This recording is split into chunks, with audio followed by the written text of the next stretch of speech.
Here we are, live and kicking, 10 minutes past the hour, now 11 minutes past the hour, but we are rather on time today. It's not too bad, it's not too bad. Happy Saturday, everyone. Saturday, July the 23rd of the year of the Lord 2022. Welcome to the Leo Zagami Show with Leo and Christy. Yes. Yes.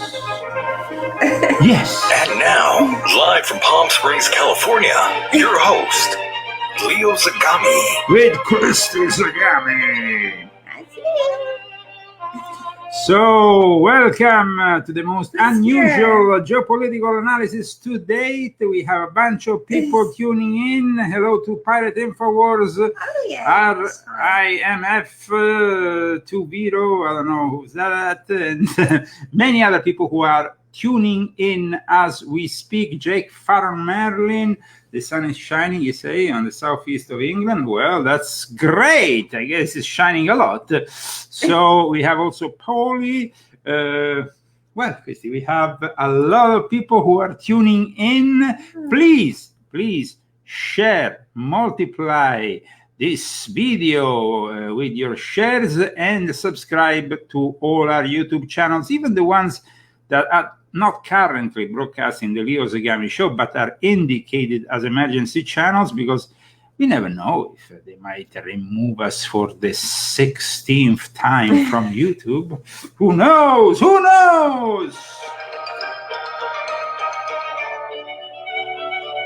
You look very beautiful today, Christine. Oh, you look wonderful yourself. Oh, fantastic.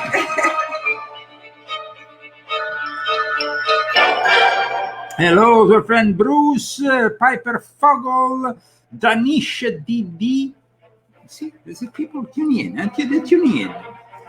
Some of my friends from my Facebook. Oh, and we wish our friend Bruce also speedy recovery from his recent operation. This, I repeat, is Saturday, the 23rd of July. 23rd is always a peculiar number for the Luminati. Why is that? Well, it's a long story. But we will talk about it maybe one day in a special. I think people would like that. Okay, so it actually has to do with Aleister Crowley. 23? 23 Skido. You have to tell us. Yes. Okay, this is my latest book, volume 7 of my Confessions.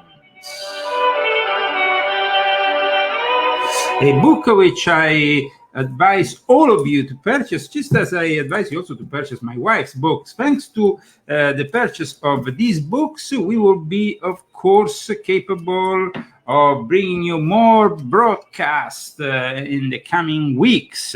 We have not really much to list regarding the donors for today's show, but we have, of course, we thank our friend Bruce. Then we have Giuseppina Ciro. She said. Then we have Leosvaldo Martinez, Raymond Cam, and somebody who actually donated, signing himself as Leo Zagami. So I will be thanking myself for this donation. Thank you, Leo. That's very kind of you.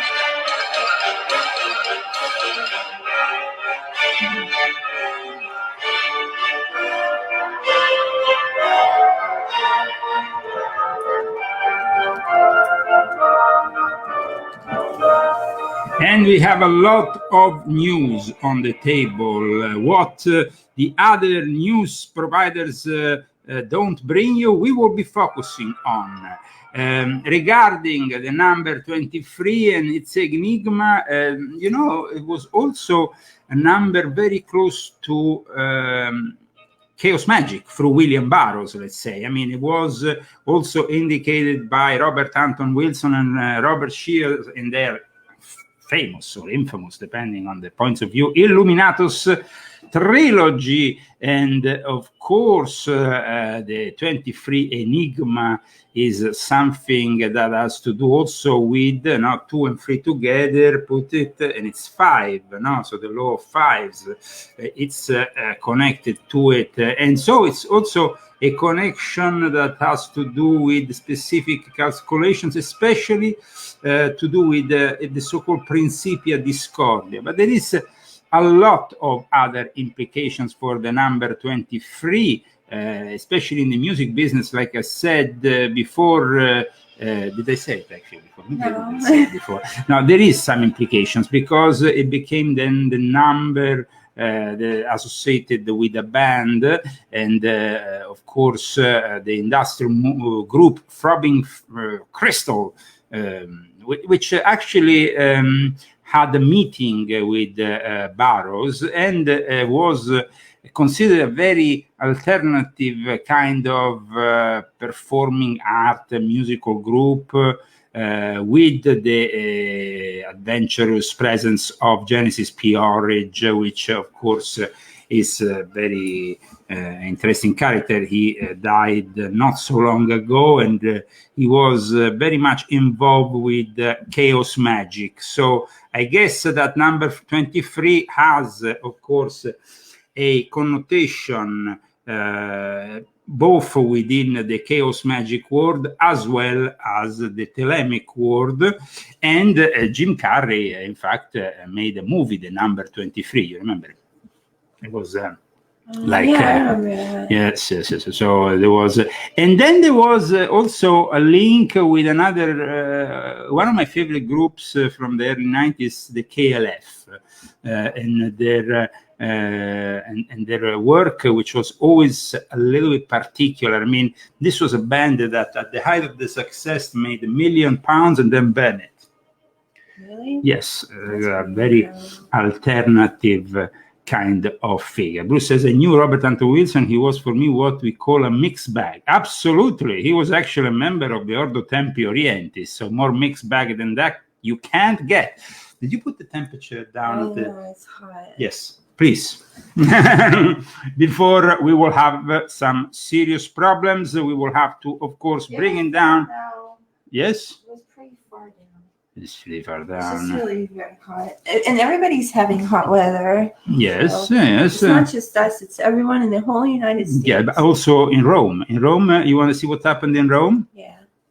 I'll show you what happened in Rome, because you see, you have some beautiful fountains in Rome, and there is, of course, the tendency for tourists to think they can just throw themselves in these fountains that are hundreds of years old, and this is what happens. They get arrested, basically. But let's go for a swim in Rome. You remember this beautiful fountain, the Fontana di Trevi? Non lo so cosa fa questa musica qua, cosa fa? Che fini mondo per capello biondo che stava sul piede. Sarà volato, ma come strano il fatto proprio sublime. Che fini They literally had to drag him out of the fountain. They think it's La Dolce Vita, but they're going to get arrested. Can we get signed copies of the hardback edition of your new book, Leo? No, not at the moment.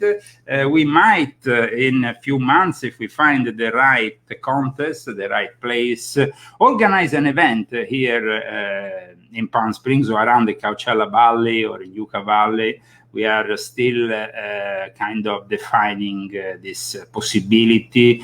And at that point, if people are interested in visiting us, they will then be able to have their book signed by me, or the books of my wife signed by my wife. No, this is an idea that we kind of have, because people are inviting us for conferences in Sacramento, in Arizona, everywhere. But the problem mainly is the gasoline prices. I mean, I can't spend $1,000 to go backwards and forwards from Sacramento or from Arizona at the moment.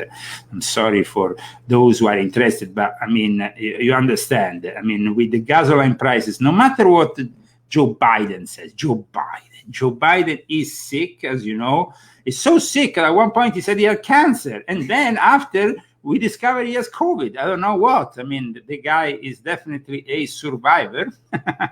This is what he said, coughing his way through in a meeting that is that was regarding the gas prices. He's claiming that the gas prices are going down. But I mean, the thing is this, you are basically bringing the price up $3 and then bringing it down 50 cents. It doesn't really make a difference for the common folk, no? Don't you think, Christine? Yeah, they used to do that in Rome on the Saldi, the sales. You know, they would put the prices up right before. Remember, we heard they did that, and then they would take them down. Yeah, it's complete rubbish. But let's see what's happening with Joe Biden, who is transmitting here for the lowering of the gas prices in his isolated room in the White House.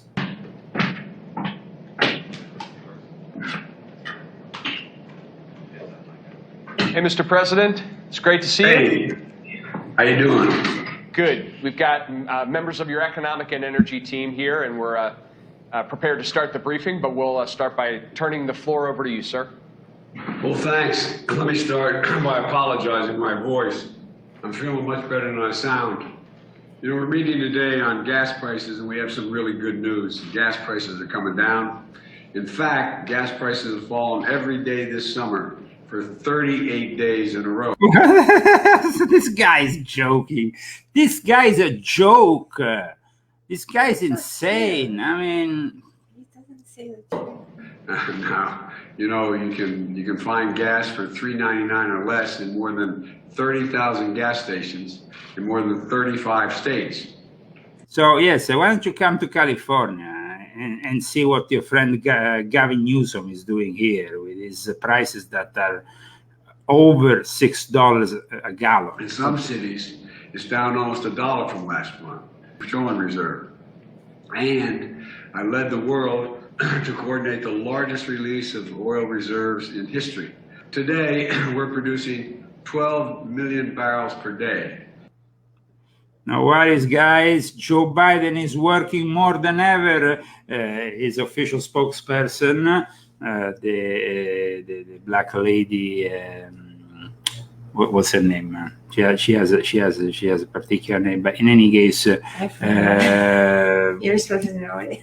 No. The spokesperson of the White House said that Joe Biden is working, nevertheless, 6 to 8 hours a day, even if he's sick. I think he should be doing that. I think he should rest. I don't think he ever worked 6 to 8 hours a day, even when he was. I think he does something for a minute or two, and then they take a picture or something, and then he goes to bed. Joe Biden, we should throw him in the fountain in Rome. Questa musica qua cosa fa? Che finimondo per capello biondo che stava sul piede. Joe Biden, you throw yourself in a fountain in Rome. Okay, welcome to the Leo Zagami Show. 24 minutes past the hour.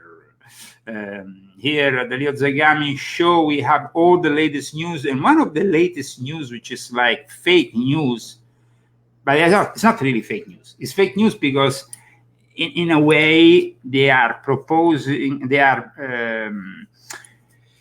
transmitting this news a little bit too late because already something else has happened. So when you tune in to the American news today, you will, of course, be welcomed by the great news that in Istanbul, in front of Erdogan, Ukraine and Russia have basically arrived to some kind of deal. In the sense, this deal serves the purpose, in fact, there is the presence of the Secretary General of the United Nations to provide a line, safe line through the sea, I guess, for all these ships that have to bring out the grains out of Ukraine. But the problem here, guys, is this is propaganda. They are pushing, of course, this news saying, "Oh, it's a great success for Erdogan. This is almost like a ceasefire." So some newscasters said this is a ceasefire between Russia and Ukraine. No, it's not. It's not. And this morning, Odessa was actually bombed. Odessa is actually one of those ports which they should use to bring out the grains out of Russia. So, I mean, the inconsistency here, it's obvious, no? They are basically telling you of the great success of something which has already demonstrated its failures, because this is what happened in the hours following this great announcement.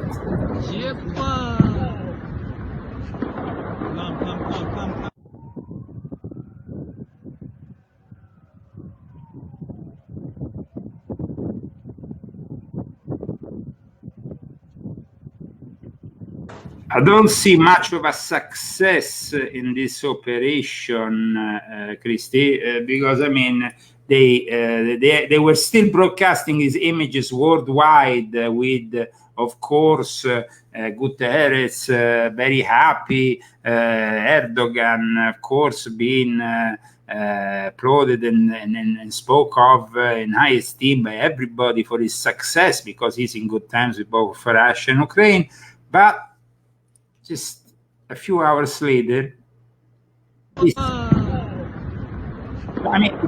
like the inconsistency of today's news. Especially, I'm shocked. Like the main newscasters, they have all these teams on the ground. They should be reporting 24 hours a day. But of course, we know it's so bullshit. It's all propaganda. Is all rubbish. And instead, here in the United States of America, we assisted to really a terrible event. A Republican candidate to the governorate of New York, Lee Zeldin, was attacked, nearly stabbed, and of course, the guy who did that after a few hours was out, because the district attorney of the state of New York is a joke, like everybody else in the state of New York is a joke. That's why I always say that New York is a joke. The city and the whole state, sorry. Because this is what happened. See, I mean, it could have gone really so wrong, so terrible. And this guy was then released a few hours. He went there with one of those brass knuckles. Yes. But like knives from it. Watch, huh? There's only one option. You're gonna show it? Oh my god! Oh my god! Oh my god!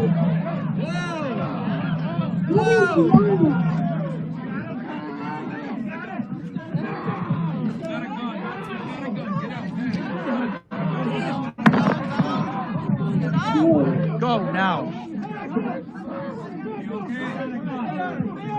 There we go. Okay, who's got the knife? I got it. I got it. On this arm right here. One ain't go nowhere. And because, fortunately, nobody got hurt, but the guy was out after a few hours. But the guy got stabbed. He got hurt. No, they stopped him. He didn't get hurt, fortunately. They stopped him. They never stabbed the man? No, you see. Oh, it looked like he got stabbed. Yeah, he came across. Fortunately, the security grabbed, because he had the thing there, no? Oh, so good. they grabbed Okay. But the problem is that the guy was out after a few hours. And like I said, the governor of the state, of the great state of New York, of course, didn't say any. I mean, that governor is a joke. She's not even elected. She's simply substituting a governor who was kicked out of office because he was a pervert. Of course, we're talking about Cuomo. Now, if after a scene like this one, the people of the state of New York continue to vote at the Democratic Party, come on, guys, get a brain. Then they are co-participant to criminal activity, because this is criminal what the Democrats are doing, and I think that it's criminal to even elect Joe Biden. So 50% of Americans, maybe even less, who knows, are co-participant to acts of crime and sedition against this great United States of America, because everything that Joe Biden is doing is really an act of treason And instead, they are, of course, blaming over and over Trump. Finally, this week, we saw the end of this joke, this committee. And we saw, unfortunately, though, Steve Bannon being then condemned because he didn't participate when he was called, subpoenaed for basically his testimony on the 6th of January. Well, all this demonstrates that the fact that the viewership of this event went down and down and down, with that Liz Cheney, who is such a creepo and a joke of a woman, a Republican in name only, a rhino, and of course she is going to pay politically the consequences. Some people say we have the picture of the Vatican in the wrong way, no? But they don't understand that it's the camera. So the thing is that this Cheney hopefully will disappear in 1 year from now, when the Republicans will control the House, the real Republicans. I hope she will be no way to be seen, and nowhere to be seen. She is just so. I mean, she's the daughter of a guy called Dick, so he's a dickhead, and the daughter of a dickhead, Dick Cheney, and.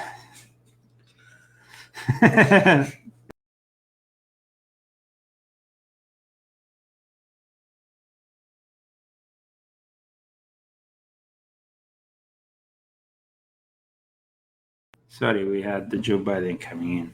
You have to wear the mask, his favorite mask. And today, for the joy of the never-ending pandemics, because now it's we like we announced last week, the double pandemic, but now it's official. It's official. Tedros, Dr. Tedros, the Chinese henchman who controls the World Health Organization, has announced today that there is a new emergency. Monkeypox is officially a new emergency. So this is basically the declaration of this emergency by this individual, which I mentioned, by the way, in my book, Volume 7, because he has a very particular connection also, with an Indian deity things. Well, I don't want to reveal too much, but definitely check out Volume 7. So in short, we have an outbreak that has spread around the world rapidly through new modes of transmission, about which we understand too little and which meets the criteria in the international health regulations. For all of these reasons, I have decided that the global monkeypox outbreak represents a public health emergency of international concern. Oh, how is he happy now? No, he has another global emergency. People were about to forget who he is, and so he has to bring in a new emergency. Huh? Welcome to the Leo Zagami Show, 34 minutes past the hour. Today we will have, of course, also the phone calls, But the subject of today, Christy, this sudden new emergency that, it's like serious, very serious, and not many people are talking about it. So we would like to talk about it. It's the solar storm emergency of this week. And now, in the past, I always said, people have focused on the fact that after the solar storms, we usually have earthquakes. And beware, guys, because this might happen this time too.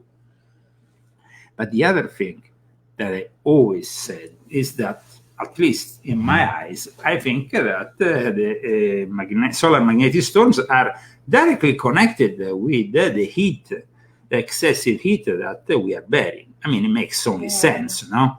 That in the moment that we are suffering a maximum heat, we also have an unprecedented solar storm. But this is not, of course, ever mentioned by the scientific authorities. They still have to figure out also the connection with with earthquakes, which is quite obvious. If you hit the ground, then the ground kind of starts moving.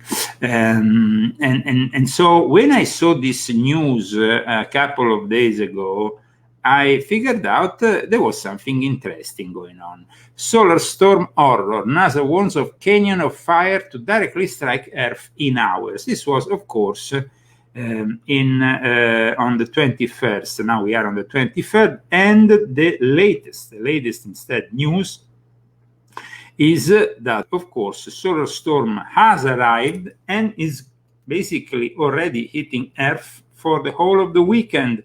There is a solar storm warning, and we think it might be a very serious occurrence that might bring us closer to definitely actually, earthquakes. So just write down. Leo Zagami said there is going to be an earthquake in the next week or so. You were right the last time you said that. I was right that time. These scientists are like, and of course we have a lot of heat.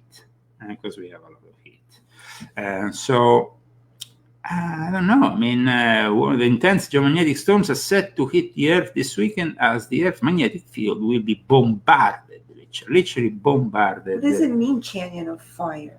Canyon of fire. Fire from the sky? Earth magnetic.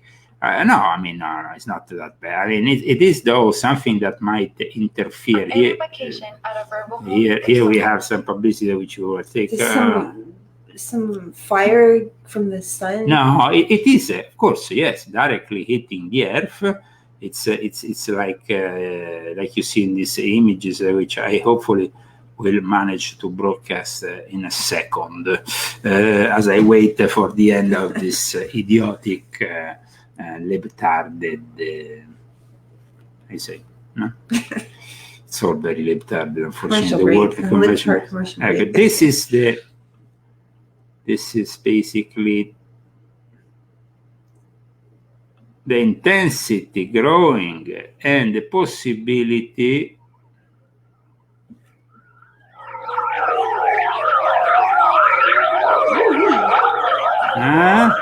look at this noise.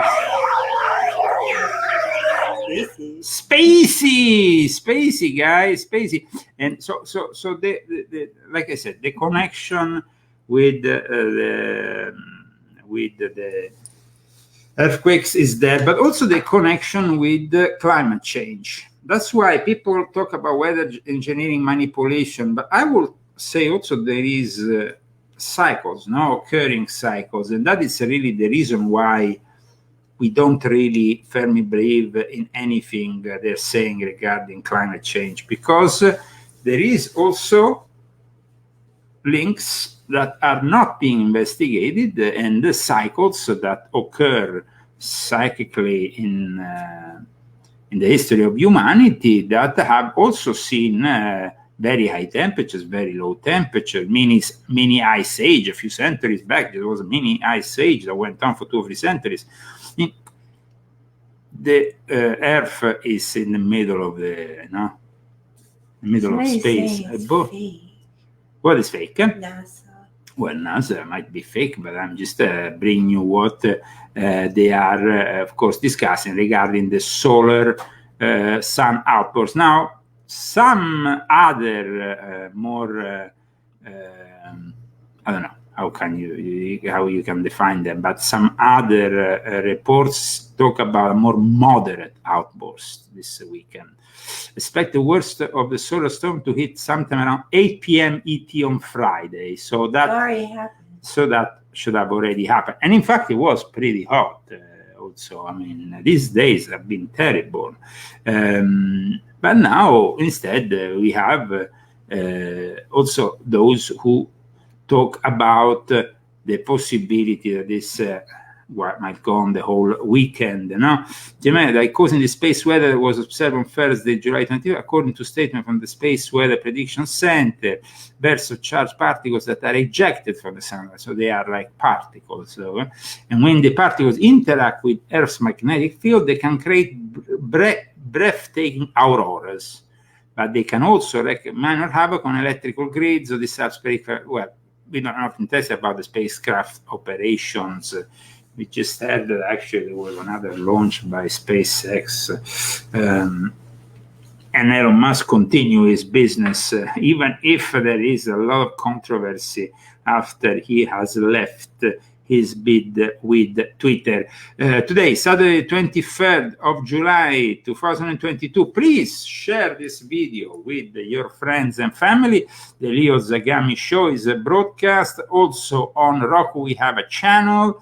We will be uploading the new episode soon also of the Leo Zagami Show on Roku. And at the same time, we have, of course, we have ways, let's say, of financing this show. We used to have, back in the days, PayPal, but that's no longer happening because they have removed us for how many times? 6. Yes, I think that's enough. Yeah. That's enough. That's enough. Yes, and so now we are on GoFundMe, we are on Fundly, and if you are in Great Britain or in the United States of America, Cash App, which is actually works pretty well. And this is, of course, on the screen, the link, for those who are interested in donating, and of course, increasing the possibility that we can come back here on a regular basis. Somebody talks about creating doomsday panics. Well, we are at the end time, so we are in a doomsday scenario. So it's not about creating panics. It's more like following, let's say, what's happening, the situation, the course of this end time scenario. We don't have to really be, how you say, alarmistic when there is so many things that are happening today that are really that point us in the direction of an unfolding apocalypse. And this is also what I write in my book, Volume 7 of my Confessions, from the occult roots of the Great Reset to the populist roots of the Great Reject. And I'm working also on Volume 8, which is coming by very well, and hopefully by September we will be able to bring it out for the joy of all my readers. And in the meantime, of course, I want to bring you in India. Why? Because the governor, let's say, of the state of Punjab, or they call themselves prime ministers of the various, because the system, I guess, is federative, I don't know, in India. And he basically wanted to demonstrate he could drink the water of the holy Ganges River. Now, it's not really healthy to do that. And so the guy drank this water in front of a holy man, but after a few hours, he was... Did he die? No, he didn't die, but he's very sick.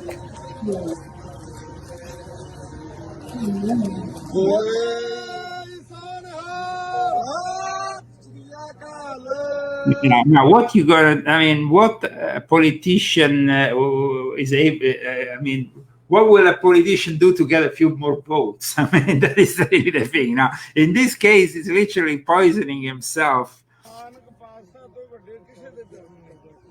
14 ਸਾਲ 9 ਮਹੀਨੇ 13 ਦਿਨ ਇਸ ਧਰਤੀ ਤੇ ਰਹੇ ਇਸ ਧਰਤੀ ਨੂੰ ਜੋ ਮੁਬਾਰਕ ਅਸੀਂ ਨਹੀਂ ਕਹਿੰਦੇ ਕਿ ਇਸ ਧਰਤੀ ਦਾ ਕੋਈ ਉਹਨਾਂ ਨੇ ਰਾਹ ਛੱਡਿਆ ਹੋਊਗਾ ਕੋਈ ਕਿਨਾਰਾ ਛੱਡਿਆ ਹੋਊਗਾ ਜਿੱਥੇ 14 ਸਾਲ Wonder what the holy man is telling him. Don't worry, everything is fine. This is the great water. It's going to give you great strength, especially when you go to the toilet.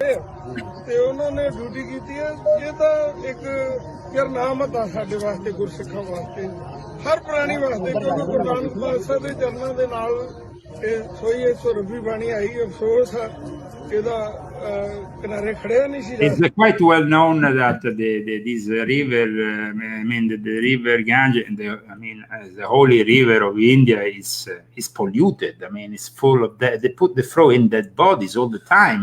That is really one of the things that is done. I mean, and they go to the bathroom too. They do all kinds. Animals too. ਅੱਜ ਜਿਹੜੀ ਮਹਾਰਾਜ ਨੇ ਬਖਸ਼ਿਸ਼ਾਂ ਕੀਤੀਆਂ Don't worry, the holy man says, don't worry. 2000 ਦੀ ਇਹਦੀਆਂ ਕੁਝ ਹੋਰ ਸਮੱਸਿਆਵਾਂ ਉਹ ਤੁਹਾਨੂੰ ਦਸੂਏ ਤੋਂ ਆ ਰਹੀ ਕਿਤਾ ਸਮੱਸਿਆ ਉਹ ਤੁਹਾਨੂੰ ਦੱਸਾਂਗੇ ਜਿਹੜੀਆਂ ਹੈਗੀਆਂ ਕੋਈ ਗੱਲ ਨਹੀਂ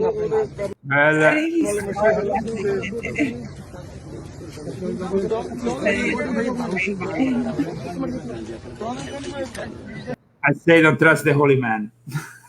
The holy man. No. Poor guy. I mean, imagine after a few hours he was so sick they had to, of course, bring him to a hospital, and God knows what happened to him. I can only imagine. The ganja came out of his butt. Okay, guys.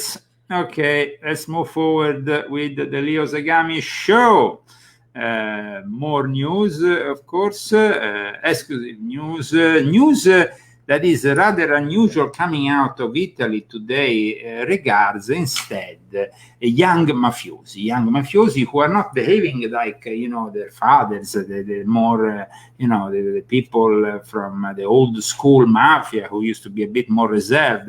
The new generation of the mafia is the TikTok generation that wants to kind of show flash around their Ferraris, their Gucci, their things, all their rich things, that and so they end up now on the Daily Mail.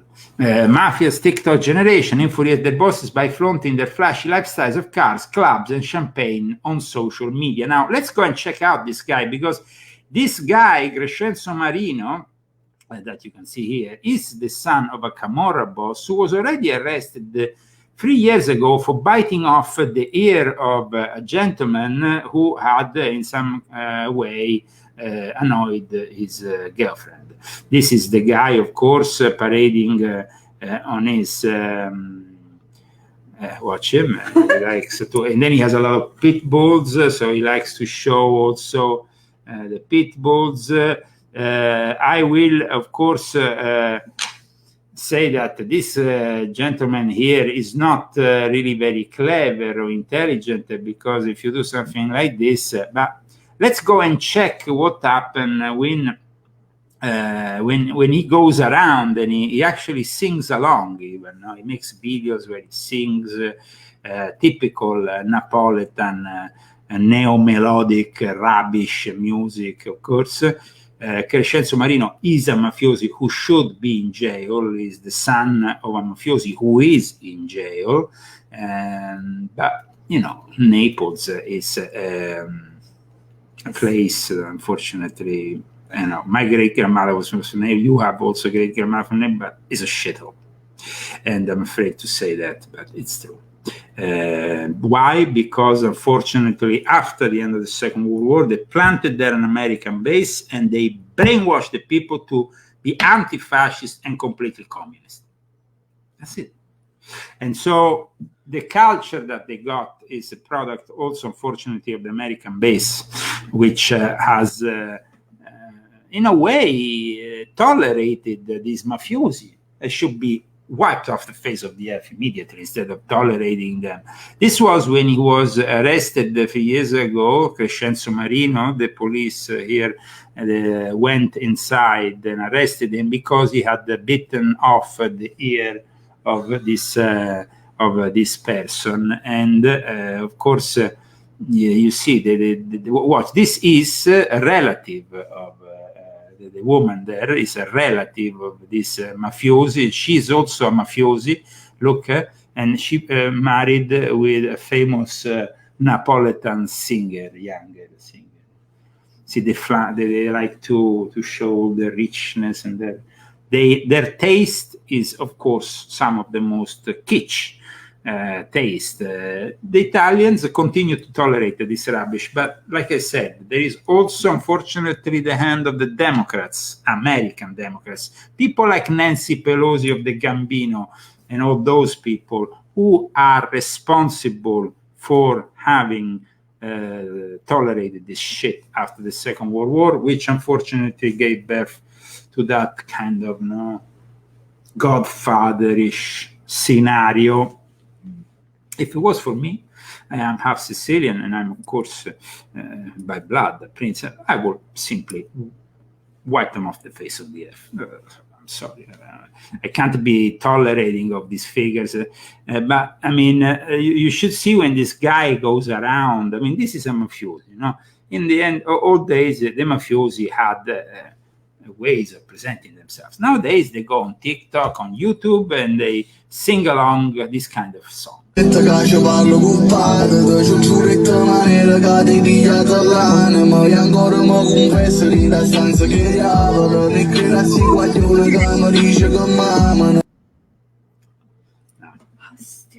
went on TikTok last week, and I went off of TikTok last week. It is most vapid, just waste of time. Okay, TikTok, it's dangerous. It's actually, at the moment, imagine, the clever thing about the Chinese is that now they're capable through TikTok to influence all the young people, giving them the news. The young people these days, apparently, follow the news, not following Leo Zagami and the Leo Zagami Show with Leo and Christy, or going on other more credible news outlets of sorts. They actually follow the news that is provided by the Chinese government through TikTok.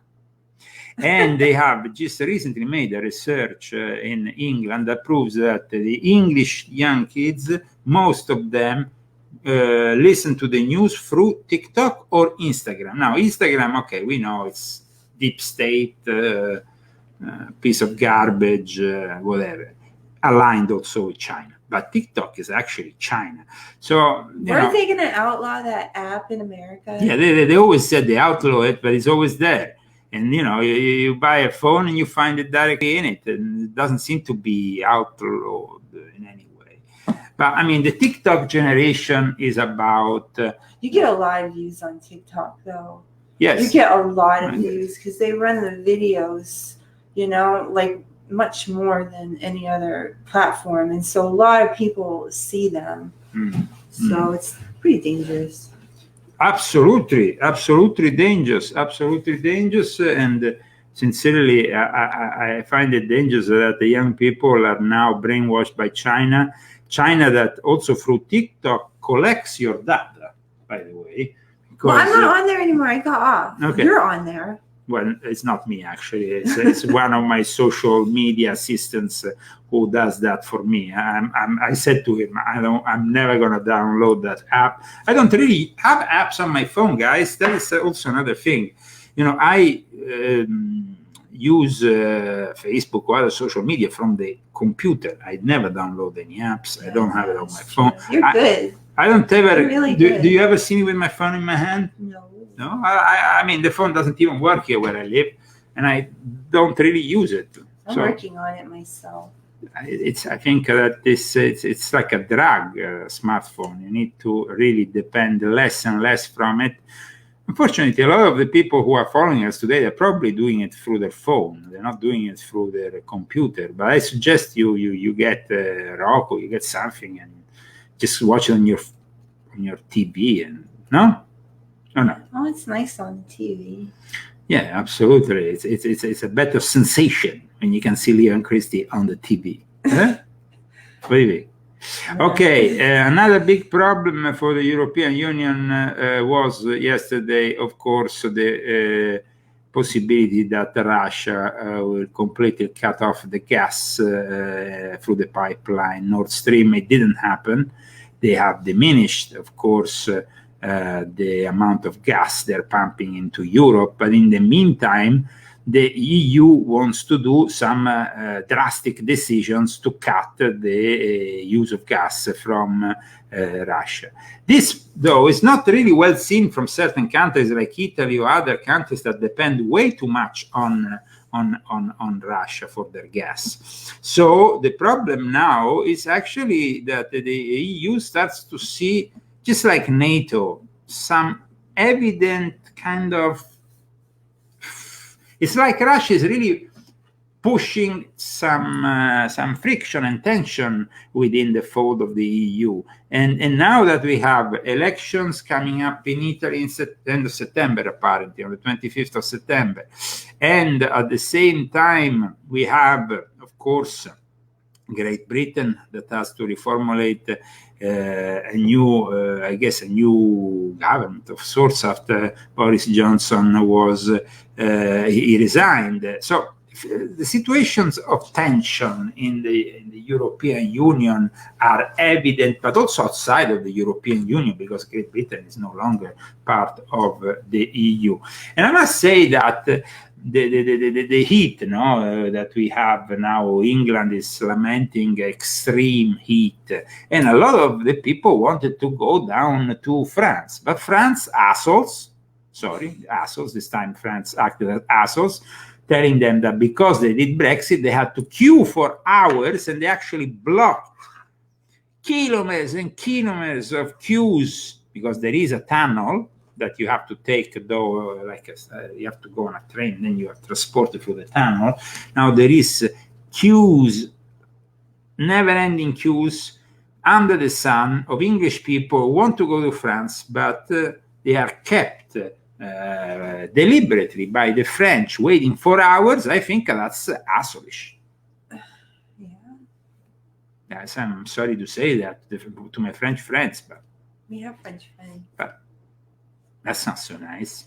They're nice.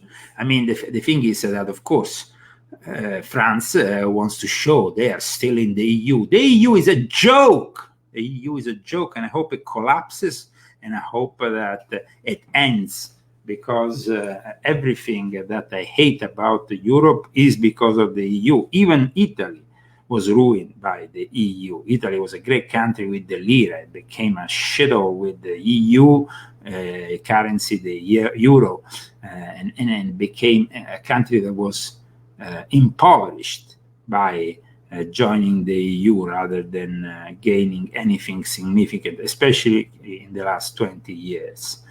So this is, though, what's happening in Europe. A lot of tension surrounding still the situation with the gas.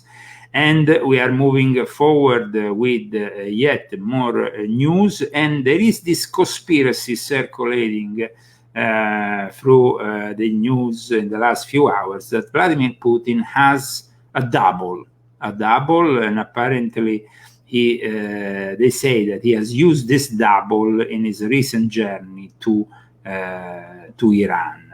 Vladimir Putin was replaced by a body double when he flew to Iran to meet Turkey's. I mean, this is, of course, the kind of disinformation, because it says raise suspicions about his behavior on air, Major General, he couldn't maybe recognize him. You say that. But then if you go on RT, the news is rather different. And what does RT say about it? RT says that it's all rubbish, of course. So here we have RT, and RT says Ukraine Intel chief peddles Putin lookalike theory.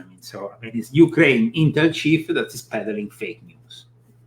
Just like this whole thing about reaching a ceasefire or any deal with Russia. It was true, but in the end, it becomes fake news.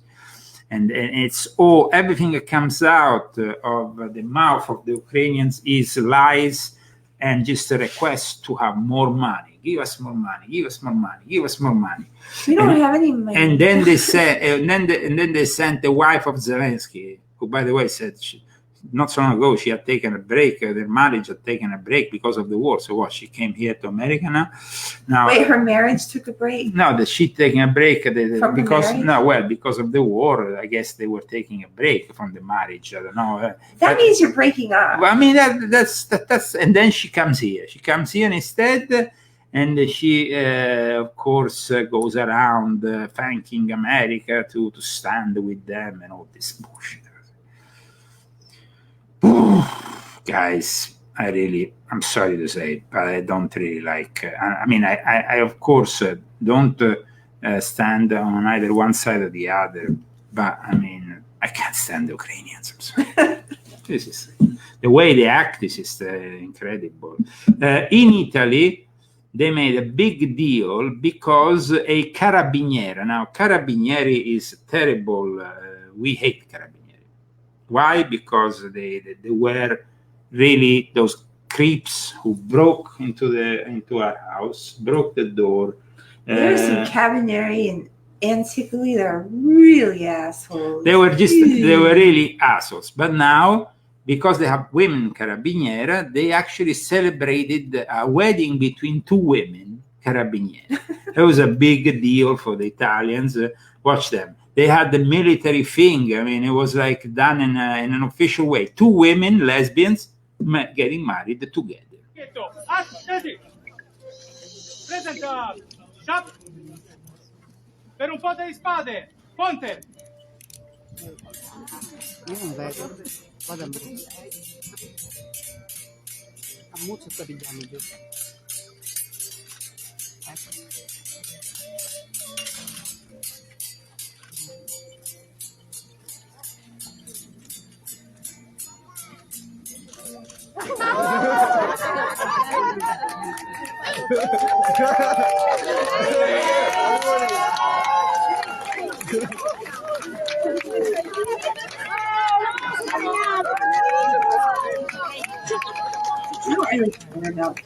Now, I don't care, same-sex marriage, okay. The problem is, in a military context, I have a problem with the salute of swords and stuff by these assholes who have ruined Italy, these mercenaries of a criminal republic. Well, may God curse them. That's what I say. That's what I say, because I don't see the necessity of parading this in a military contest. And if it happens in America, it will be the same. With swords, things. Oh, I understand. What is this? I mean, you can be gay. I don't have a problem with you getting married, but don't do it in a military context, because then I go berserk. I'm sorry. Just my former military training can't take it. So let's move further. 2 minutes past the hour here in Palm Springs, California. 2 minutes past 11 o'clock. We are, of course, reporting on all the latest news from around the world. And, of course, China had to wish Joe Biden a speedy recovery. He's probably more popular in China than he is in America at the moment, let me tell you. Joe Biden is a president more suitable for China than America. He should actually move to China with Hunter before he gets arrested. Because the problem here is this, that, in the fall we will have the midterm elections, the moment in which then the Republicans take the whole situation in their hands, the lower and the upper house. Well, at that point, it's obvious that they're going to start a series of investigations into Hunter Biden, Joe Biden, and it's going to be never ending. And it's going to be like, we're going to hear it for years.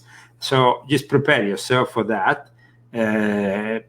Probably nothing's going to happen. We've been hearing about it for years. Yes, but the problem is that they're going to probably do this whole show, and then in the end, Hunter and his father will still not be arrested. And I think instead they should be arrested. They should be arrested.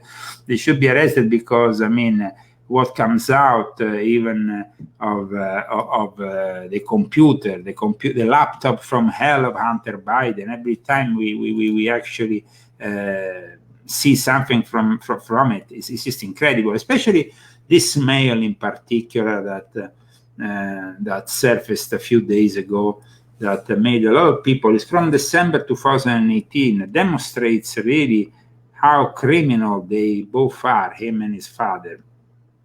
Now, this mail, he's writing to Hallie, who was the ex-wife of his brother, who then became his lover, because I've chosen to alienate all my family and employees, and you and the kids, and my kids are very alone in dealing with rebuilding an income that can support enormous alimony and my kids' cost and myself, dealing with the aftermath of the abduction and likely assassination, that's what, of my business partner, the richest man in the world, the arrest and conviction of my client, the chief of intelligence of the People's Republic of China. by the US government. And then the retaliation of the Chinese is the arrest of US suspect CIA operatives inside China. My suspected involvement in brokering a deal with Vladimir Putin directly for the largest sale of oil gas assets inside Russia to China. A tax bill that Eric left hanging over my business, and that's running for president. Great. Arrest them all. It's not possible when you say my best friend is the head of Chinese intelligence, then at that point the whole of the White House is compromised, and it's a joke. This is basically demonstrating that America at the moment is run by China, and this is not a very good thing. Do you think that the way they release all these different pieces of information about the laptop is desensitizing people? Like, you keep hearing all these outrageous things and nobody does anything, and so then you hear it and you just don't think about it again because nobody does anything. Okay, we will be opening, of course, today questions. Remember, we will be giving the possibility only one question at a time today, because we would like more people to call. We know this, unfortunately, some people take all the space for other people. We have some people lamenting. So one question for each of our viewers today. Start preparing it. We're gonna open the phone lines, and let's go back to the news regarding this time Hungary. Hungary is, as you know, in the EU, but still very close to their old pals, the former Soviet Union, that is, of course, Russia. And what is happening is that Hungary is warning us of shift in world order, because the head of Hungary, he knows very well what this means. Now, the interesting thing is that because you have countries like Hungary, you have some oppositions to the passing of certain laws within the rules and laws within the EU. And for that reason now, Germany has pushed the EU to make a new law that will block small countries from blocking any process. That really means blocking any dissent. I mean, Germany is literally Nazifying the EU. That's the truth. Now let's go back to Hungary, that warns of shift in world order. The West reliance on military aid to Ukraine and sanction on Russia has failed. Hungary's prime minister said the Russia-Ukraine conflict could end the West dominance, he says, and shift the balance of power in the world, which is basically what I said all along in my book. The balance of power will shift to the Sino-Russian world order, and in fact, BRICS, which is those countries that include also Russia and China, want to now have their own current international currency reserve. They want to promote, of course, a stronger alliance that also promotes an alternative to the SWIFT system, which, of course, is punishing Russia at the moment. So this new world order here used to be basically American-centric new world order, is now shifting towards a Sino-Russian new world order. And so it's not a myth, of course, like somebody is pointing out. Until a few years ago, they were talking about new world order like a myth of conspiracy theories. But now, instead, we're talking about facts that are discussed by mainstream politicians, by the politicians in charge. Orban also wanted the conflict could easily put an end to Western supremacy and create a multipolar world order. I would personally say that we will see a development of a Sino-Russian new world order in this scenario, because multipolar, there is no multipolar. Which countries are more powerful than China and Russia at this moment of time? America, if it continues with their politicians who regularly sell themselves out in Washington is going to end up, unfortunately, in a very bad situation. Orban says we must try to persuade the West to develop a new strategy. And I think that that is very clever of Viktor Orban, who also says we'll end when the Americans and the Russians come to an agreement. And they should definitely come to an agreement. But of course, the Great Reset doesn't want this agreement. And that's why we are going into this extended war, this extended crisis that ultimately is built so they can substitute our fossil fuels with this idiotic libtard electric grid, which will have some serious problems in the future, especially because, as we all know, by 2025, apparently, even the minerals that are required to build these electric cars will not be enough. So the prices are already high for these electric cars. But of course, if you go to Buttigieg, he's fine with it. He actually, is saying, no, you should buy an electric car. They dismiss you. Why don't you just buy an electric car? It's $60,000. I don't have $60,000 to spend in an electric car.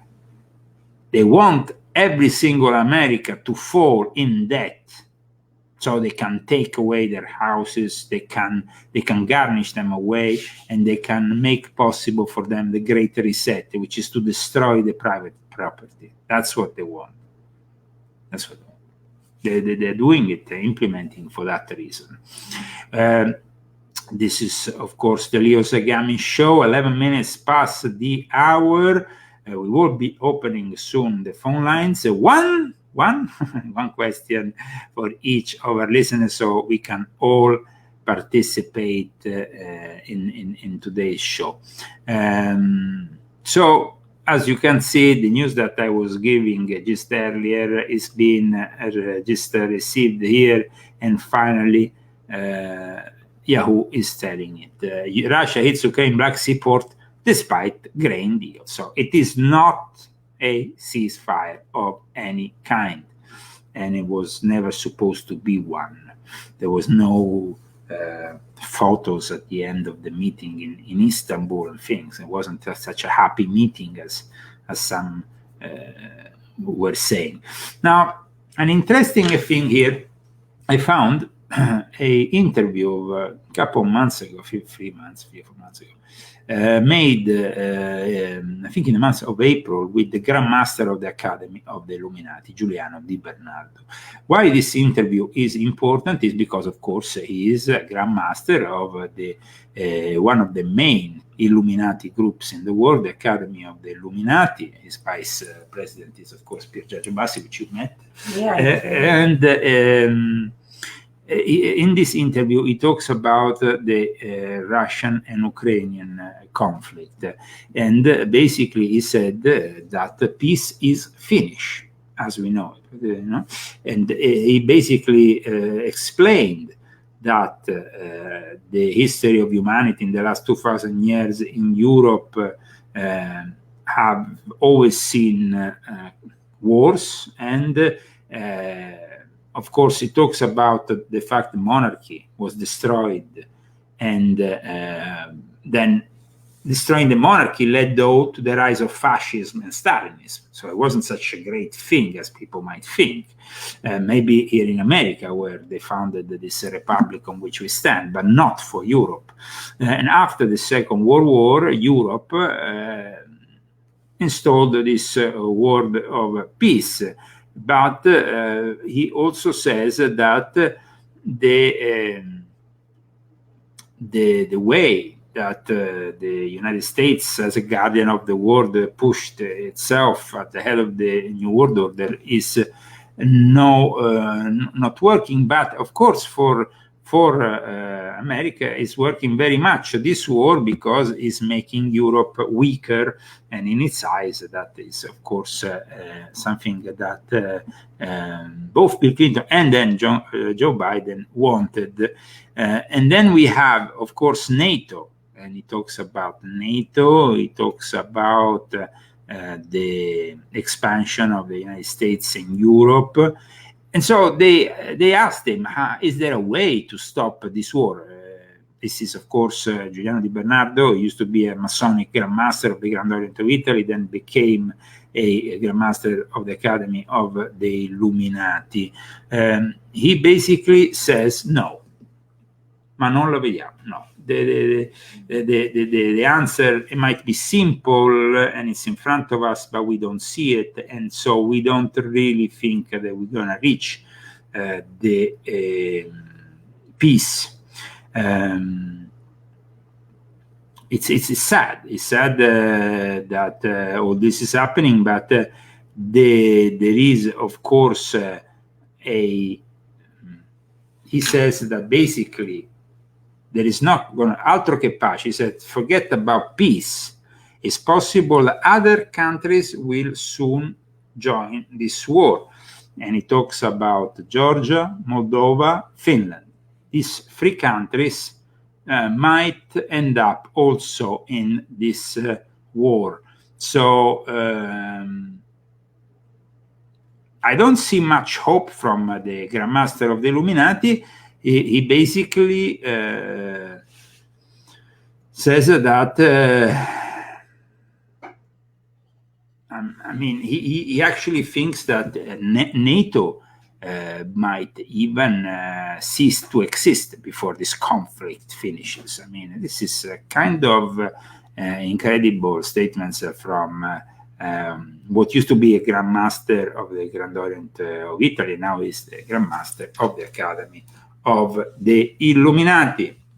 So, was that the Grand Master that when we went to that Masonic ball, was he the one that was speaking? No, that was what he used to be the Grand Master there. No, he was the Grand Master of Pier Giorgio Bassis, I think, the Academy. He used to be the Grand Master up there, but he stopped in April 1993 when he did his then regular Granologio of Italy with the Granologio of England and so on.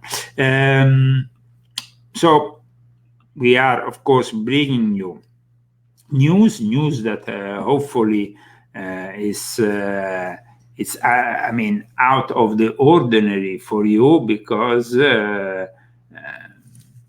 no, we are trying to analyze it not in the classical ways that you know so much about Masonic stuff that people don't know.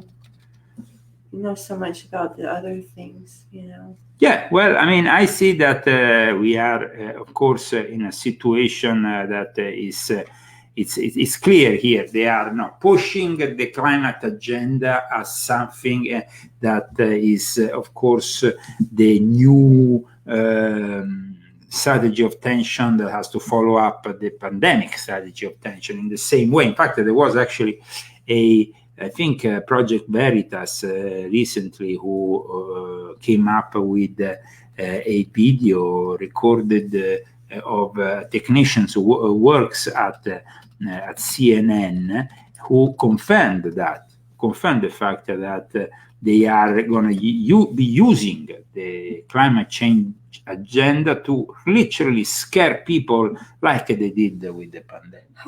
How can they do that?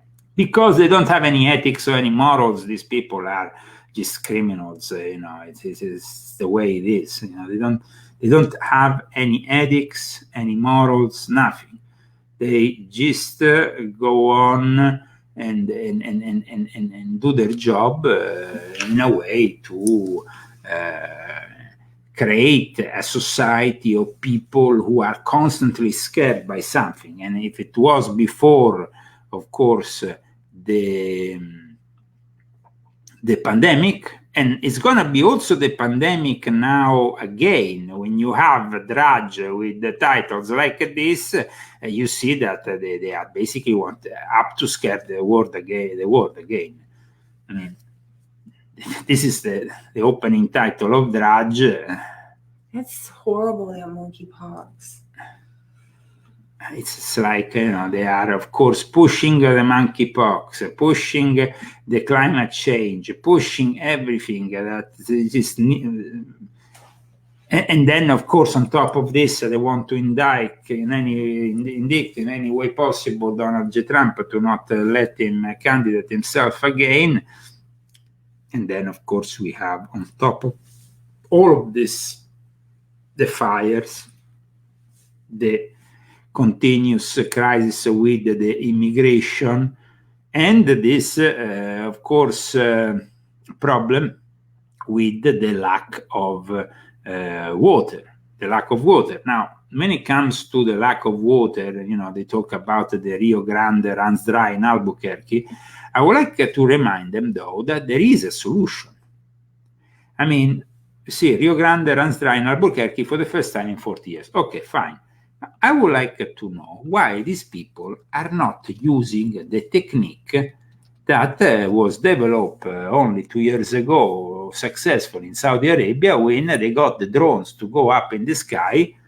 Drones, I can find it, and to create rain artificially. Oh, right.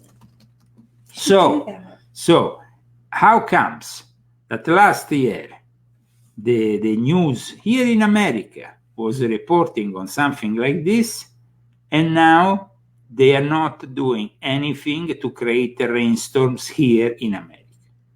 What's wrong with them? No? I mean, I'm kind of like a little bit surprised by all this, but watch for yourself. I mean, they were talking about it last year. Sorry, there is this problem we have with the internet. Yes, that doesn't want to play, but hopefully will. I wanted to show you this video here. Okay, so we talked about this last week, and now we're going to do a deep dive with Davo. Dubai is making it rain in a sweltering desert by zapping clouds with electricity using drones. Fascinating, isn't it? So much to ask, but let's take it, and then we'll do a few questions. Before we talk about what's happening in Dubai, let's talk about cloud seeding in general, because a lot of people, I don't think, understand what cloud seeding is. And this has been going on for decades, by the way. This is not something that's brand new. But traditionally, what cloud seeding is, it involves using aircraft or drones or even some cannons to push silver iodide up high into the clouds. Why silver iodide? Because that has the same crystallized structure as ice. So once it gets up into the clouds, it starts to accumulate ice on it and these large raindrops, which helps, especially in a cloud mass that's not really going to rain. It helps to bring rain and especially snow down. So it works. It does work. Marginally. But the problem with silver iodide through the years has been this, is that they feel it could be harmful to aquatic life. Okay. So over in Dubai, which is what you're seeing here, they took it a different step. And what they basically did, they had a fleet of drones that flew up into cloud cover, and they used electrical charges to force water droplets to combine into larger ones. So not cloud seeding as we know. No, they're not using the traditional silver iodide, which takes out the environmental aspect of that, okay? So they're using just electricity to create larger raindrops. Why larger raindrops? Because in Dubai, they only average about 4 inches of rain per year, as most of the rain that falls out of the clouds evaporates. Because it's so hot, it's so dry, and the water molecules are so tiny. So they're trying to stimulate by using electricity these droplets to be larger. Hence, they can make it to the ground. Now, I will tell you that the jury is still kind of out a bit on whether or not this was a fluke, whether this is something that can work long term. So they need to continue with these drones, and they're going to continue to do this. Yes, Mr. Rhodes? So, assuming it works and it wasn't a fluke, why not use this out in the Western U.S. where all these what? I mean, that's what that's what we want to know. Why? Fires are, and the drought is going on. Could this not help us That's a fantastic question, and they've been trying. This is stuff that, first of all, it's very expensive too. You're talking about millions and millions of dollars, which is fine when you're trying to alleviate a drought. Sure. It cannot work with wildfires. Here's the thing. You can't just throw silver iodide or electricity into a clear sky and it rains. It doesn't work that way. You have to have the right cloud structure, the right cloud height. They have to be tall, getting up well into the freezing layers. Then you can try to stimulate that process. And they've done that out west. During the winter time when they get days and days of cloud cover, they've done that, and they've noticed they've been able to increase the snowfall pack 5 to 15%. But the area and the weather, Russell, around wildfires is not conducive to that type of cloud cover, so you can't do it. In other words, we need to treat the drought, which will then alleviate the wildfires. Does that make sense? Yes. And that's the way it has to go. 5 to 15% increase in precipitation out west due to this. It's a start. Okay. And it's a good start, especially over in Dubai for those folks who are just trying to generate more rainfall. Now, well, I think I should generate it here too. I should try hard. Experiment maybe, so here we are. Ladies and gentlemen, we are about to open the phone lines. One question each, and we will have everybody on, of course, in the transmission. Christy and I will be waiting for your phone calls. I will now pick up the phone number. And in the meantime, my friends, we will continue, of course, also going through the news of the day, and we will try to bring it to you in real time as it develops. This new thing with monkeypox, it seems to be hitting mostly the gay community. In fact, it's kind of becoming a little bit like the new AIDS, but suddenly now they say it's a new pandemic with 16, not even 17,000 cases worldwide. They announce a global pandemic. I don't know, maybe if that's a bit exaggerated. I think I read that there's 2,000 cases in America. 2,000 cases in America. Okay, here we are, of course, going through the bringing out the phone number also. We will give you the phone number, and we'll invite all our viewers to call in. If you have already the phone number, you can do it. The phone now is open. Phone lines are open. Are you happy, Christy? That is the favorite moment for Christy. Christy, is this your favorite moment when you get the phone call? I have 3 favorite moments. I like the dance, I like the calls, and I like when Rambo comes on. This is okay. These are the favorite moments of Christy, and here we are, of course, with the first phone call. And I'm gonna put on the. Welcome to the Leo Zagami Show. What's your name? Where are you calling from? And what's your question for today? Hey, Bill from Connecticut. How are you, Leo and Christy? Oh, thank you. Doing very well. And how are you doing over there? Is it heating? It's very hot over there? Yeah, it's gotten hot. It's in the mid-90s. Humidity not too bad. It's not going to get very humid out here, but it's not too bad humidity right now. That's good. Unfortunately, I can't get out. As I told you, I have 2 games and I need both hits down in the back. But I can open the window a little bit and check it out. Okay. So what do you think of today's subject, this solar storm? You think it has anything to do with this heat? It will be... of course, coming in this weekend strong. It's actually, some say, already been strong since yesterday. What do you think of it? Or do you have any other questions for us today? Well, let me first say I have a degree in resource economics. So we studied a lot of environmental impacts of different things in my college degree. I was also through the grad assistantship, but I ended up doing other things. So I think we have to keep in mind that these solar flares and other activity have happened over the eons, obviously, and do affect weather and cause swings, as you discussed. These are, I think, happening since the beginning of time, you know. Mm-hmm. So it's not a surprise. I do think that, in a holistic point of view, to include everything, you know, Mother Nature, Earth, God created this wonderful place, and the way my perception of it is, and the way I like to think of it, it's a living biosphere, you know, created by the Holy Spirit and, you know, God. And the plant realm, the forest, being the lungs of the planet, you know, and what we've seen that I think people often forget, because we're like frogs in the kettle, you know, we're just brought up in this environment, is that the destruction of old growth forests around the world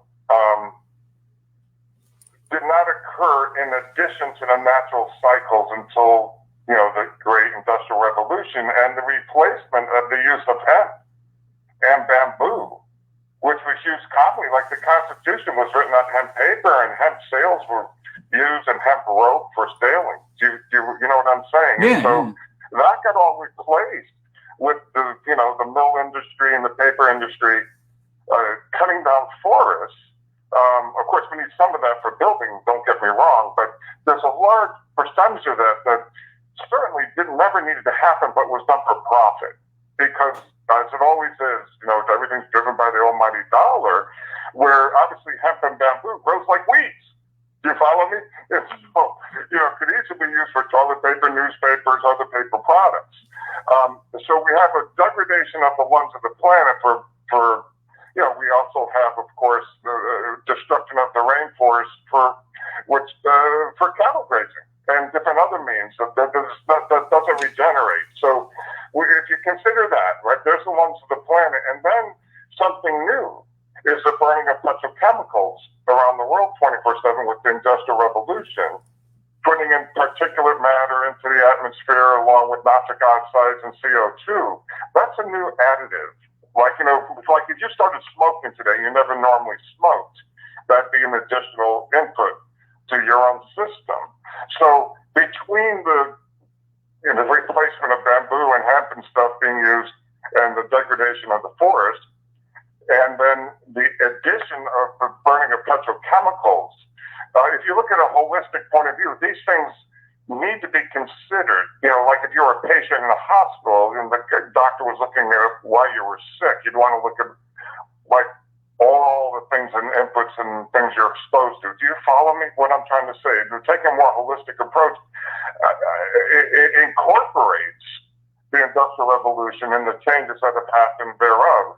And then once we embrace that, we can start focusing on solutions, you know, that, well, like take a look at Nikola Tesla, for example. He scoffed at the idea of burning petrochemicals because, of course, he felt the Earth, of course, is electrical in nature, and that the energy can be harnessed and transferred around the world. I don't know if you're familiar with what he was saying about this, and I don't know all the science. Don't get me wrong. I've looked it over a bit. Well, but let me interrupt you here. Do you have a question? Yes. What is the question? I've been waiting here. People are waiting. What is the question? What's his opinion on why? That is great. I mean, thank you, because it was a very interesting opinion. And actually, I think that you brought up some interesting things here today. But, I mean, where is all this leading to? Well, again, I said once we can only solve things if we embrace the whole concept holistically. Do you follow me? Yeah, but the problem is but you have to understand.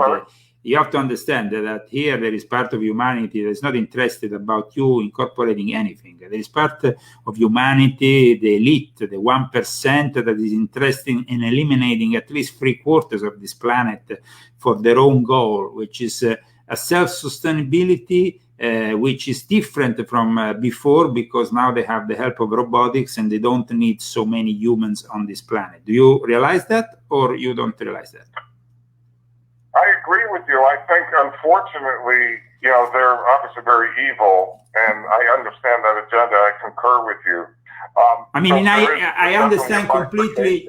No, I'm sorry, go ahead. No, I understand completely what you said, and I think that you have a great idea. I mean, that's the solution. The solution is great theoretically. The problem is when you have, they don't want that solution.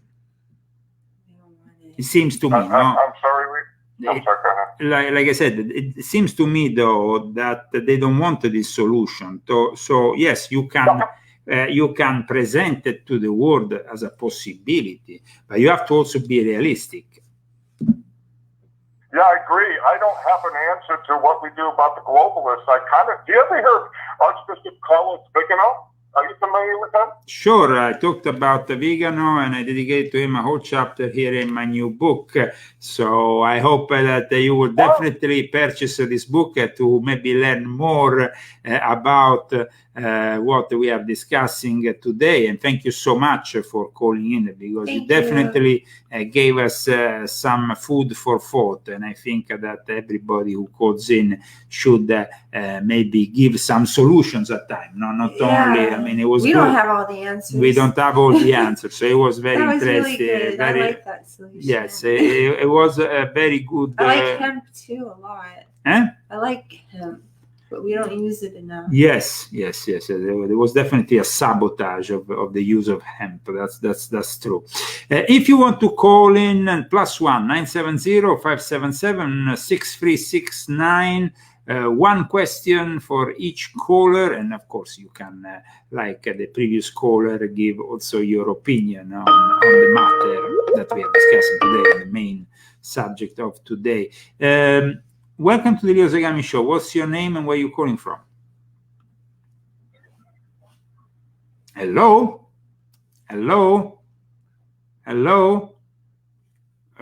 I can't seem to have a connection here, so we will be passing on to the next caller. Please try again. At times we had this problem with calls that don't seem to come through. They maybe listen to us, we can't listen to them. Yeah.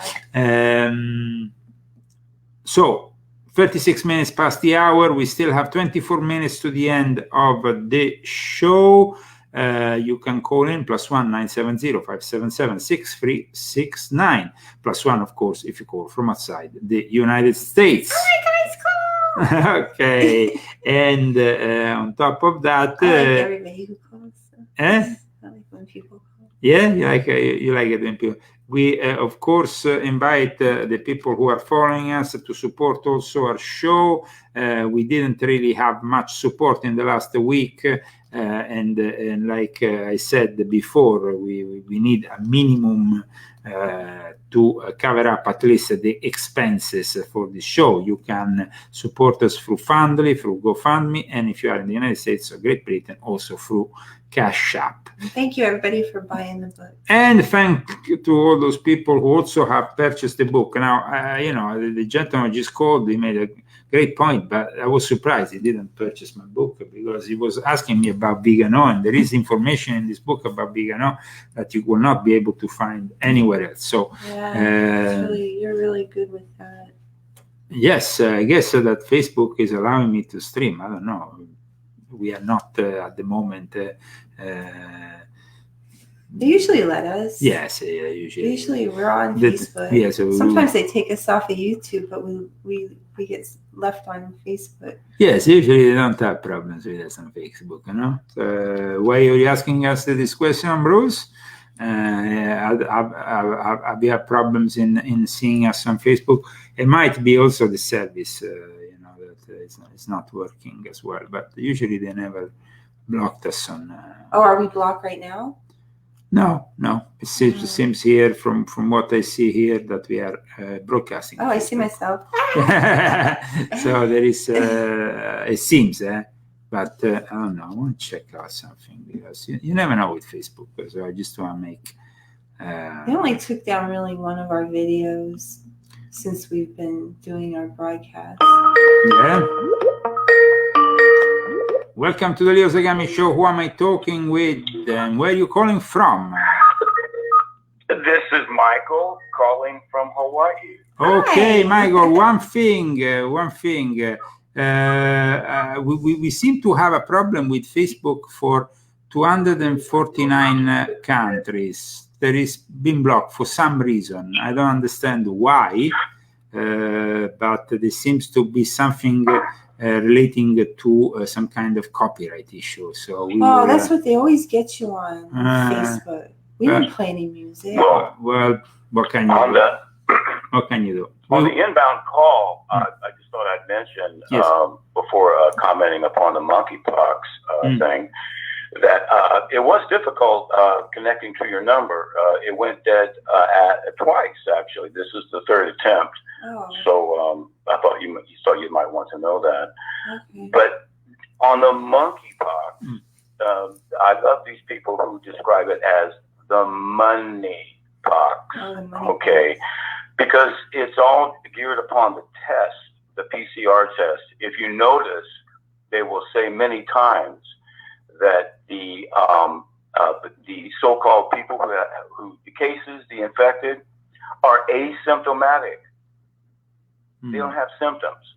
Okay, they have a test, and this test is the one that's proved fraudulent.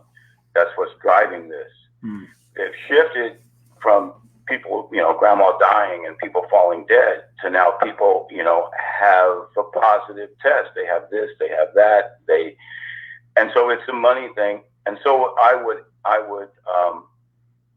ask you about if you might possibly connect with a Dr. Karen Horton, no relation to me, but she's a former physicist. Well, we tend to not do any shows regarding medical issues because they get banned. So we already have problems with. No, well, okay. She is actually a nuclear physicist. Okay, so it's not exactly, but she describes. This would be a touchy one because she describes the ability of 5G, not 4G. 5G as being directable, as in a beam. Actually, broadcast. Actually, in my new book, I talk about 6G. 6G. Have you heard about what 6G can do? Because 6G is actually even more advanced, and you should definitely check that out. Welcome to the Leo Zagami Show. We are, of course, sorry to interrupt the other caller, but we have to, of course, move from one call to the other. And it seems. Thank you for your phone call. Yes, thank you for your phone call. He always makes really nice comments. Yes, Horton, yes, thank absolutely. I appreciate it. Definitely. Like I said, I apologize for the problems on Facebook.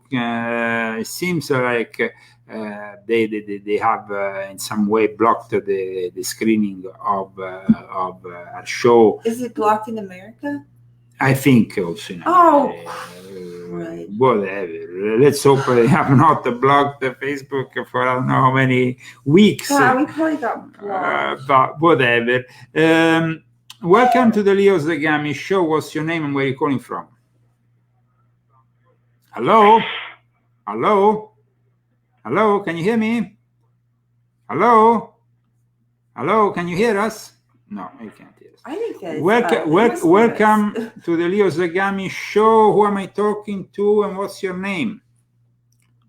Hey, Leo, it's your buddy Sean out of Riverside, California. Hi, Sean. I saw you were having some problem with my friend Corey, but Corey is a Mason brother that I know very well. So please don't. I'm not going to step on his checkerboard, but my question is actually a kind of a simplistic one. Yes. I know you do great research, and so for me to be more of a good researcher like you, I'm looking at like government documents that from time to time get purged. So I know not everyone's going to go to the Vatican Library. What has been your preference for, say, an online search engine or a library to ask for obscure documents and manuscripts? My focus is more on American history and law, but other people might want to know, how do they look up things you mentioned in Confessions of the Illuminati, Volume 7, and they go and they see, oh, this really did happen in this war, or this really did happen in this treaty. Well, usually, who would you point to? I mean, usually the sources here that are open sources that are reachable by anybody. Of course, I always advise people to go to their local libraries because they are always a source of knowledge outside of the spectrum of the internet. I don't think that doing research only on the internet is the right thing, because at times you tend to disperse a lot of of knowledge through going through all these sources on the internet. But instead, when it comes down to libraries, there is now a number of important libraries in the world that are digitalizing, and of course they are providing the service to academics. I mean, academics can even have the possibility to accede to the Rockefeller archives if they want, but they have, of course, probably they will be probably requested to show their academic credentials. However, I mean, what is your exact question here? Because you are searching for a specific source for for U.S. history.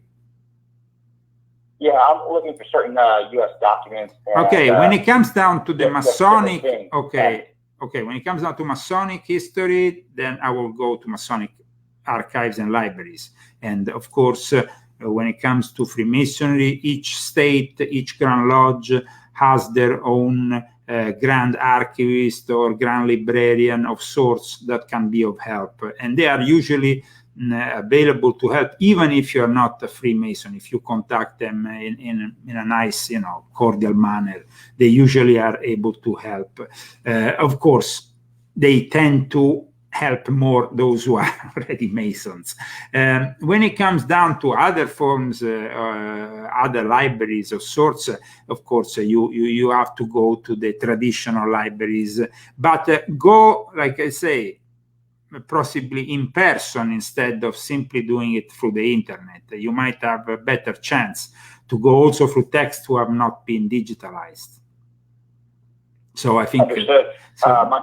My circle of friends and myself actually advocate to go to the libraries when you can, and unfortunately, I don't know if you follow the news out here, they changed our public library, they changed the structure, turned it into the Cheech Marion Museum of Latin art, Hispanic art, what have you, and they made a smaller main library out here in Riverside. So I'm thinking to myself, they may have lost a lot of books or microfiche. It's kind of I'm a nerd for books and bookshelves. Well, That's I mean, why I got yours. One of the, you know what I mean? Yeah, one of the sources, of course. Also, we have the Library of Congress, which is the research library that officially serves the United States Congress, which is definitely a very important library. Unfortunately, it's not. But I mean, the tools and resources that I find personally for my researches at times are from books that are very rare, which I had to go through, librarians purchase them, or at least have copies made of them. Not always easy to go and find such information. That is at times the best way, because you then can maybe find things that others haven't. So I hope that I was of help. But I mean, when it comes down to the Vatican, for example, the Vatican archives are actually accessible for specific, if you have a specific topic that you want to research, you can actually inquire and ask if they have the possibility to let you to have that kind of material. It's not always like everything is blocked. Of course, at times certain books are kept a little bit hidden. Like in the Library of Florence, for example, there is hidden some of the most ancient grimoires of the medieval times. Black magic books. They are actually kept in public display, but nobody goes and search for them because they might not know about them. So you have to go inside that library and no? There is also those people who collect rare books here in the United States, and there is certain libraries that definitely have more interest for certain topics rather than others, specific ones, like Samuel Weser, when it came down to all the esoteric stuff that came out since the 70s, especially when it came down to all the material that was later on then published about Aleister Crowley. There was actually a specific, librarian behind also a publishing house. At times there is also some bookshops also that can be of help, that have some great material. So hopefully we need to move on, but hopefully you'll be able to find the stuff for your own research. Well, if I may, Leo, I want to point out to people they should support you on the GoFundMe or buy your books and help support you, because any researcher, as you referenced, you sometimes have to buy certain online tools for some of these college libraries, or you have to take a trip to do the research and stuff. So the knowledge you've given us, what didn't come by cheap, guys. I highly encourage anyone, buy Confessions of the Illuminati, Volume 7. I'll drop another little nugget that shows Klaus Schwab has some very interesting family heritage.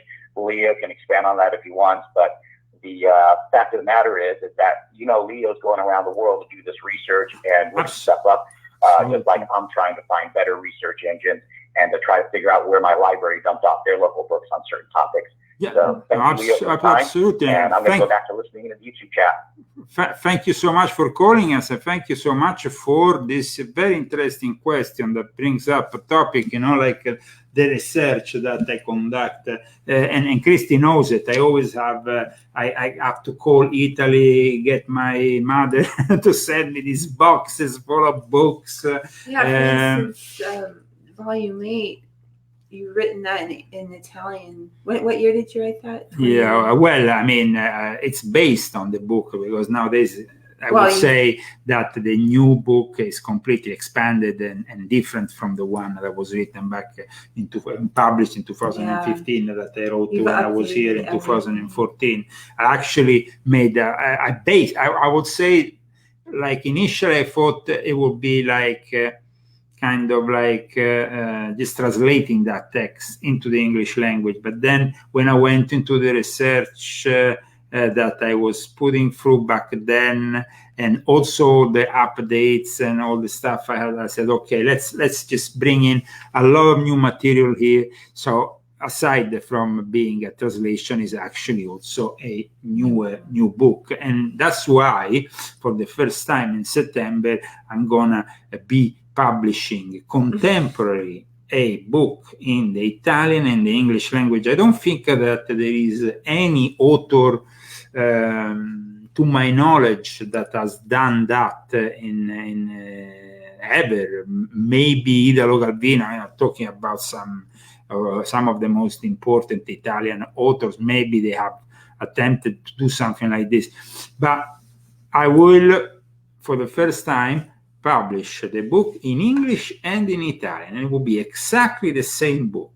But remember that when you publish in two languages, you have completely different rules of citation and completely different rules on anything that is in book. So it's double the work, but it's definitely worth it, because I think that the people need this book.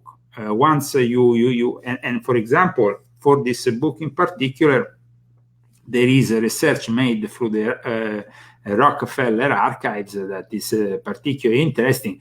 But I mean, like I said, it's about going to these archives and having access to these archives, going through these archives, and Christy knows very well every day how long it takes. I don't talk to you very much.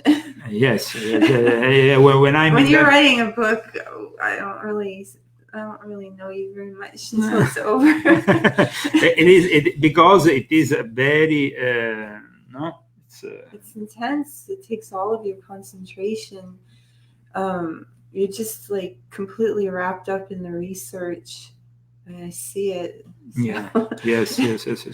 Because I'm trying also to. And I'll do my best with the translation. And yes. it all. Yes. Yes, absolutely.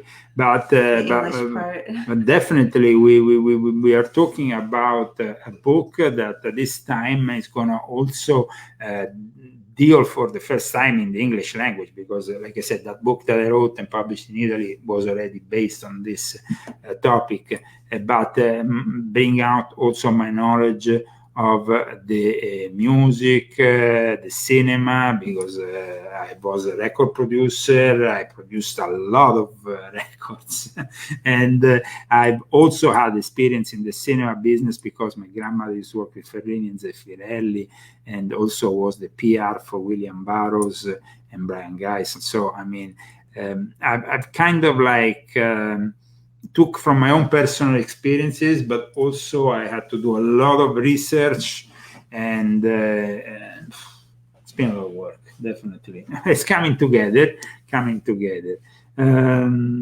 Okay, guys, I'm gonna 5 more minutes. The phone lines are open once again if you want to call to be sorry, Corey, we don't understand that we are addressing your thing. I think that that Corey was saying something, but I don't know who is he addressing it to. You should be more specific, brother, when you address your things on the chat. Otherwise, there can be some misunderstanding.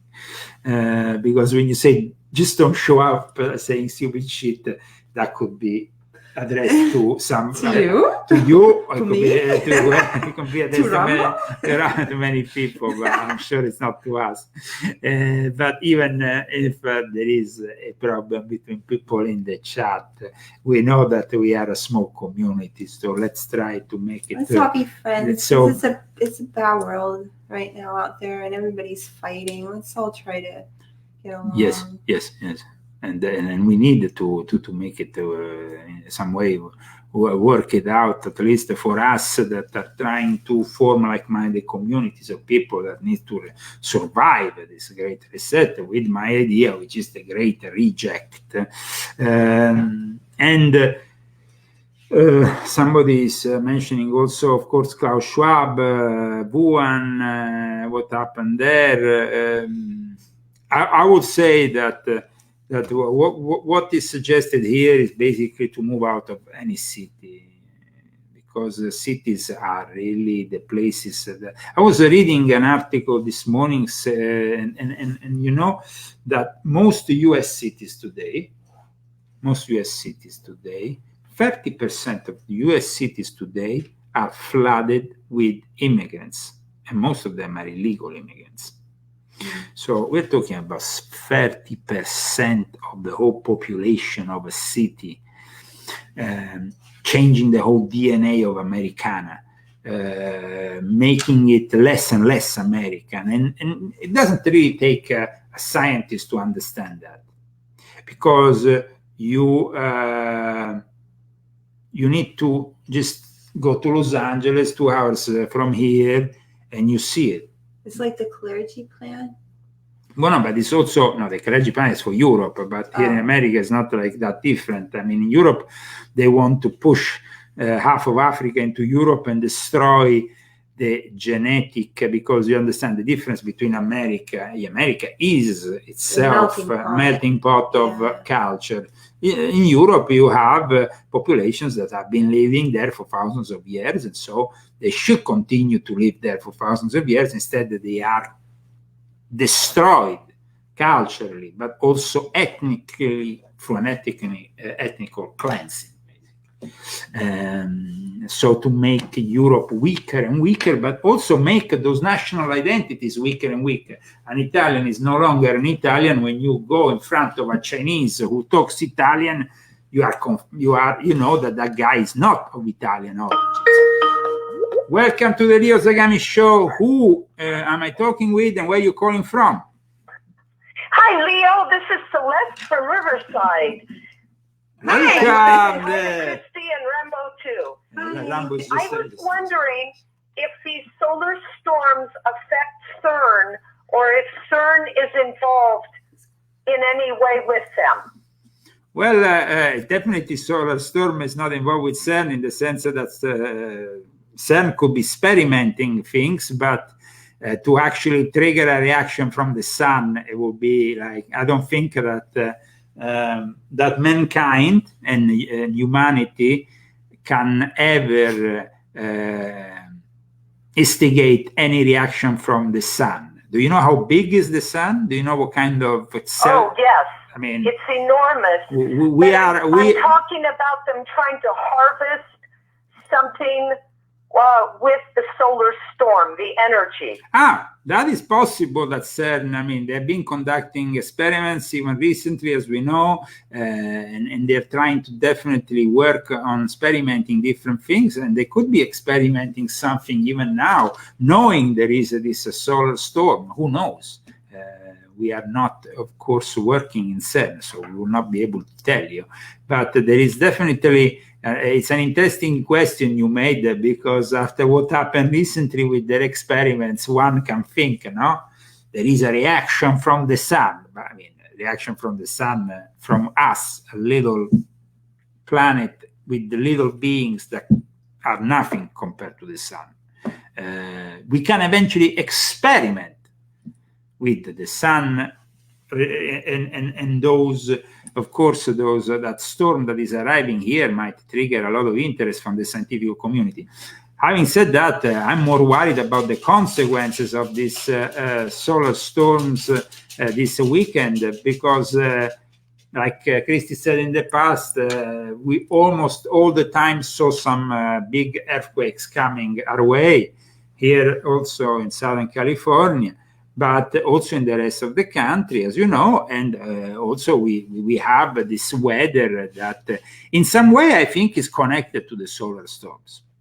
So I agree with you about the earthquakes. I believe that they're more affected by the sun and the magnetic fields and the things that happen with the solar mass ejections and things than they are with most other things. Well, I think that at the moment, what is being done in CERN is to actually work further and further into the multiverse reality, no? Into opening some kind of multidimensional gate, no? A stargate of sorts. That seems to be their what they're doing. I mean, even if we go back in time, no? We see that movie Stargate, and we see how it looked, and then we see how CERN looks. Kind of like, no? Brings us some similarities, don't you think? Eh? Yes, it's interesting. Maybe they're trying to go someplace. Could that be? Definitely. I think that the reality of the multiverse is now, of course, we have Rambo, which is walking along. You can pick him up. He's eating. He's going to drink. We're about to end. No, but like I said, they are normalizing, the multiverse. They even did a film recently. What was it? Walt Disney, Doctor Strange, and the multiverse. They even launched the Illuminati in the Marvel. No, the Marvel. The Illuminati are now part of the superheroes now, and so I think that this God particle is and what they're searching for is actually in opening up, no, that veil that the ancients used to represent with the veil of Isis. So definitely some interesting things going on with CERN, that's for sure. And thank you so much for calling in. Thank you all of you. 3 minutes past the hour for joining us today for our show. Christy, you enjoyed the show today? Yes, very much. Yes, very much. Okay, that's great. So we're going to see you next week. Next week? Yes. Okay. Of course. Of course. So we are, of course, like we said prior to starting this thing of going on the air only once a week, that of course in the summer for us is very difficult to conduct a show here with this kind of temperatures, but we provide once a week our show on a Saturday, every Saturday at 10 a.m. PST, 11 p.m. MT, 12 p.m. CST and 1 p.m. EST, we are here with the Leo Zagami Show. Don't miss it. Bye, everyone. See you next week. And in the fall, of course, or late September, we will be maybe bringing you our weekly rundown of the news, but also some other shows during the week. That's going to be our pleasure. So we're going to be increasing the production of shows, depending, of course, also on you. Please support us with the purchase of the books and with your donations that can incentivize our work and our presence here on YouTube, because Facebook, let's see what's going to happen with Facebook, guys, if we're going to be able to transmit on Facebook next week. We got to work it out. Well, if sometimes not, you can just appeal it and then. Yes, if not, we will be on YouTube. Take care, guys. Rambo, what is he doing? Is he eating? Is he drinking? Mangia. Are we going to have pizza now? Yes. Ooh. Frozen pizza.